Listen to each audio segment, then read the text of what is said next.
मंडळ अधिकारी चिकलठाण यांच्याकडून बेकायदेशीर फेर मंजूर, नांदगीरवाडी शेतकऱ्यांचा तीव्र आक्रोश. छत्रपती संभाजीनगर येथील कन्नड तालुक्यातील नांदगीरवाडी शिवारातील शेतकऱ्यांवर अन्याय झाल्याचा गंभीर आरोप समोर आलाय.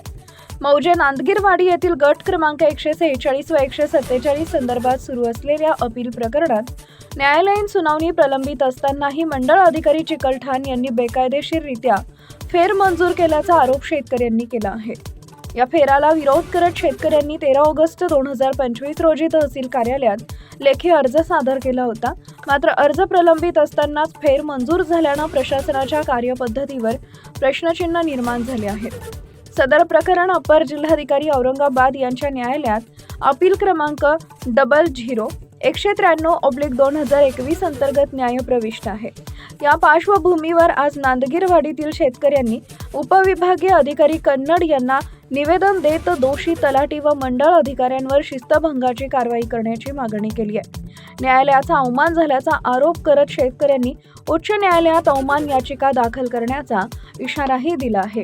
टाइम्स ऑफ महाराष्ट्र न्यूजसाठी छत्रपती संभाजीनगर कन्नड तालुका प्रतिनिधी संतोष खाजेकर यांचा रिपोर्ट. आज आपल्याकडे एक प्रकरण आलेलं आहे. न्यायप्रविष्ट प्रकरण असताना सुद्धा मंडळ अधिकारीदार यांनी फेर वळण्यात आलेला आहे. आपण जाणून घेऊ आज ते जे जमीनदार आहे त्यांची आपली काय तक्रार आहे आपण ते जाणून घेऊ. काय समस्या आहे तुमची?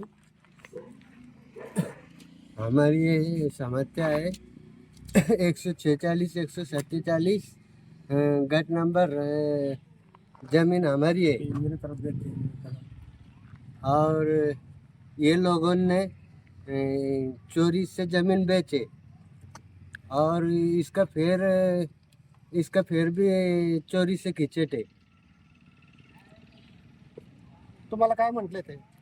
तुमची जर फेर होणं काय न्यायप्रविष्ट चालू असताना सुद्धा हमने ये तलाठी को और मंडल अधिकारी को दरखास्त दिए थे कि ये हमारा फेर लगना नहीं करके. इनने फेर 1-2 तारीख से हमको बोला था स्टे ला के दे. स्टे हमने इसको तारीख पे ला के बोले थे कि अभी हमको कलेक्टर साहब ने स्टे दिया नहीं. हम उधर से उन्हें स्टे मिलेगा तो हम तुमको स्टे ला के देंगे करके. और इनने पैसे खाने की बोले थे कि पैसे देना करके. पैसे कितने देंगे तो हम फिर उधर से लगेंगे करके.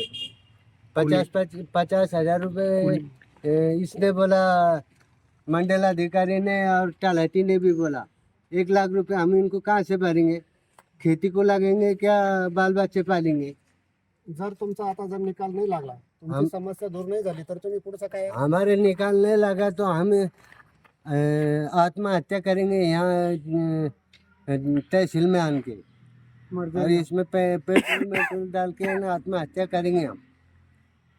आपण आत्ताच बघितलं जे शेतकरी आहे त्यांची जी समस्या आहे न्यायप्रविष्ट दाखल असताना सुद्धा तरी सुद्धा तलाठी आणि मंडळ अधिकारी यांनी फेरवडलेला आहे.